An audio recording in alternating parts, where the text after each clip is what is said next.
pour faire une salade sans salade. Dédicace à mon papa qui n'aime pas tout ce qui ressemble à des feuilles vertes. Une salade sans salade qui change un petit peu. Alors ce matin, j'ai fait cuire du quinoa dans de l'eau chaude, hein, donc c'est 20 minutes dans de l'eau chaude. Et bien sûr, je l'ai fait refroidir pour pouvoir préparer ma petite salade ce midi.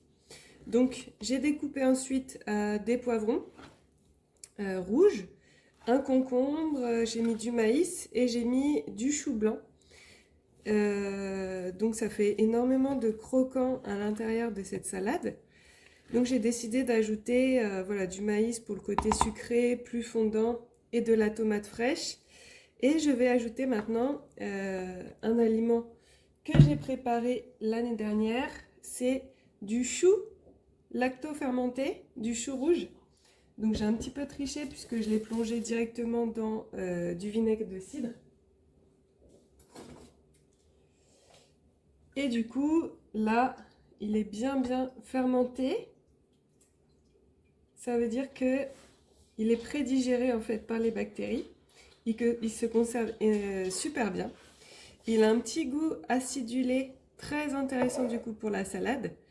Donc ça va être à la fois une texture fondante et un petit peu piquante, acidulée, vous savez comme les cornichons un petit peu. Et donc ça va donner du peps et de la couleur à ma salade tout en ayant un apport nutritionnel intéressant puisque la lactofermentation, ça va, en plus c'est du chou, ça va apporter en fait un côté plus digeste à la salade. Ça va favoriser donc l'assimilation de tous les éléments qu'il y a à l'intérieur. Et le chou, les fibres du chou prédigérées comme ça, elles sont plus digestes que le chou normal. Elles vont moins créer de ballonnements, de douleurs éventuelles pour ceux qui sont fragiles au niveau des intestins. Et la lactofermentation, donc en fait c'est une prédigestion par des bactéries saines de l'aliment.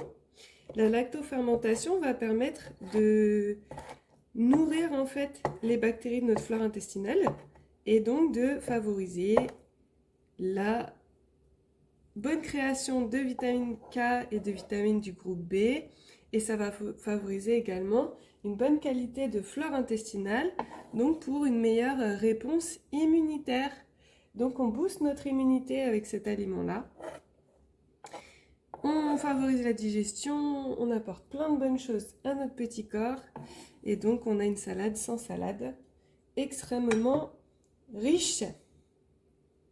Vous pouvez bien sûr ajouter donc avec ça des huiles végétales extraites à froid pour faire la sauce.